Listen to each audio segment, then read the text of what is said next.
No, že pred tisočletji so Kitajci dobro vedeli, da so določene vrline nujno potrebne. Jaz recimo obvladam kung fu, ker kung fu prav zares pomeni spretnost pridobljena s časom in trdim delom, ne pa nujno samo borilna veščina. Mogoče obvladate to tudi vi.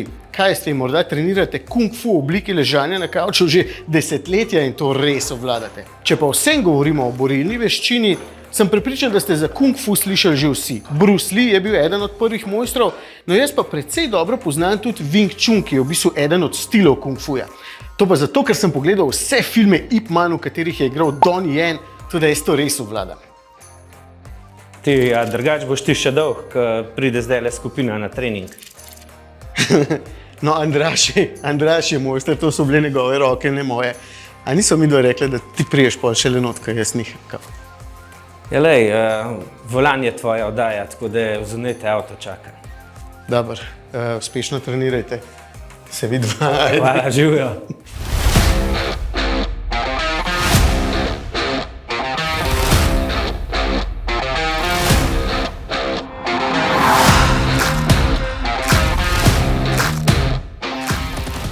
Kot vedno tudi tukaj vaja dela mojstra in en zanimiv pregovor pravi, da si po 10.000 urah treniranja določene veščine v njej boljši kot 99% ljudi.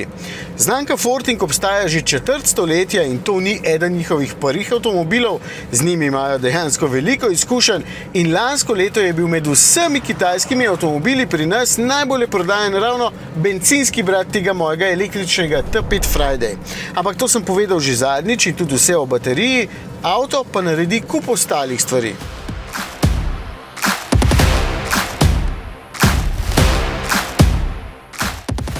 Za začetek oblika in Friday oziroma petek po domače izgleda precej kul. Če bi bil v kakšni manj zadržani zeleni oziroma rdeči barvi, bi pa res izgledal kot Lamborghini Urus.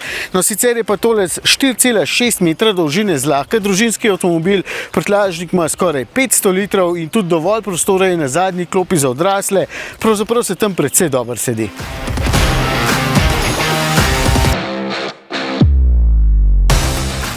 Znotraj vidim kar nekaj vzporednic z bencinskim T5 Evo. Za začetek, da je prostora res veliko, da so materiali dovolj dobri in da med vožnjo čisto nič ne škripa. Na sedežih imam še vedno usnje in nasploh veliko opreme, torej je vrednost za ceno še vedno zelo dobra.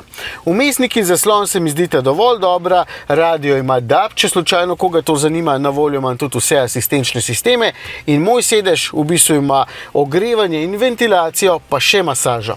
Edin kakšen prevod je mogoče malo hecen.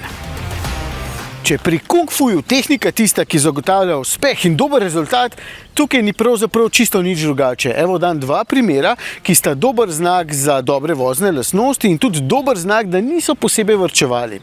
Zadaj je večvodilno neodvisno vzmetenje in zadaj ima ta avtomobil kolutne zavore, ne pa bobnastih, kakršne običajno najdemo pri električnih avtih. Saj za takšne res ni nujne potrebe zaradi regeneracije, so pa te zavore lepše za pogledati in tudi bolj zmogljive. Pa še dražje.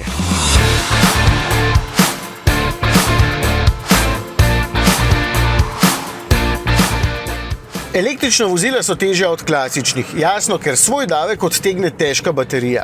Ta je vedno nameščena nizko in posledično je nizko tudi težišče, je pa vseeno maso težko skriti. In posledično so štromarji trši, da lažje kompenzirajo nihanja, zato so pa tudi manj udobni.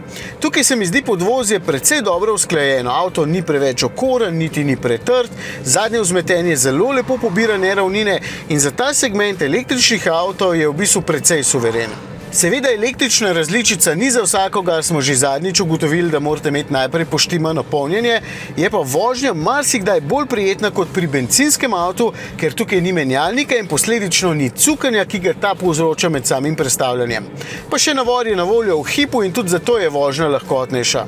Če smo pred 15 leti govorili, da samodejni menjalniki niso smiselni, so slednji v dobrem desetletju postali zelo dobri, celo tako dobri, da ročnega menjalnika danes ne priporočam več, če ne govorimo o kakšnem avtu za totalno uživanje. In če smo včasih za električne avte govorili, da niso ok, so zdaj že in ta obenem dokazuje, da tudi drag ne rabi biti. Saj pravim, izkušnje so pomembne, zato grem jaz zdaj na trening, na kavč.